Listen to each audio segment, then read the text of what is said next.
ईमानदार किसान की कहानी। एक गांव में रामू नाम का एक गरीब ईमानदार किसान रहता था। रामू का जीवन खेती पर निर्भर था। वह हर रोज सुबह उठकर अपनी जमीन पर मेहनत करता और भगवान से प्रार्थना करता कि उसकी फसल अच्छी हो। हालांकि उसके पास ज्यादा जमीन और साधन नहीं थे, फिर भी वह अपनी मेहनत से अपने परिवार का भरण पोषण करता था। रामू की सबसे बड़ी खासियत उसकी ईमानदारी थी। एक बार की बात है, वह अपने खेत में काम कर रहा था। अचानक उसकी नज़र खेत के पास एक चमचमाते बटुए पर पड़ी। उसने बटुआ उठाया और देखा कि उसमें ढेर सारे पैसे और कुछ दस्तावेज थे। रामू समझ गया कि यह बटुआ किसी अमीर आदमी का है। रामू ने बटुए के मालिक को ढूंढने का निश्चय किया। गांव में कई लोगों से पूछने के बाद भी उसे बटुए का मालिक नहीं मिला। उसने हिम्मत नहीं हारी और दस्तावेजों को ध्यान से देखा। उनमें एक आदमी का पता लिखा हुआ था। वह पता गांव से थोड़ी दूरी पर स्थित था।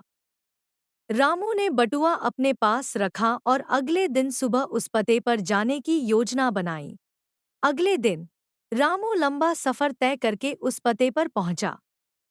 वहां पहुंचकर उसने देखा कि वह एक बड़ा और भव्य घर था। उसने दरवाजे पर दस्तक दी। अंदर से एक बुजुर्ग आदमी बाहर आए। रामू ने उन्हें बटुआ दिखाया और पूछा कि क्या यह आपका है? हाँ, यह मेरा ही है। मैंने इसे खो दिया था और मुझे उम्मीद नहीं थी कि यह वापस मिलेगा।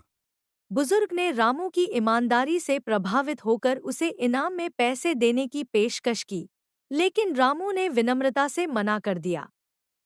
उसने कहा, मैंने सिर्फ अपना कर्तव्य निभाया है। मुझे इनाम की कोई आवश्यकता नहीं है। बुजुर्ग ने उसकी प्रशंसा की और उसे धन्यवाद दिया। रामू वापस अपने गांव लौट आया।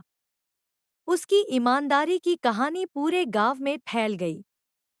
सभी लोग उसकी तारीफ करने लगे। रामू की यह सोच थी कि ईमानदारी और सच्चाई से जीवन जीने में जो संतोष मिलता है, वह किसी भी धन दौलत से बड़ा होता है। इस घटना के बाद रामू के जीवन में कुछ अद्भुत बदलाव हुए।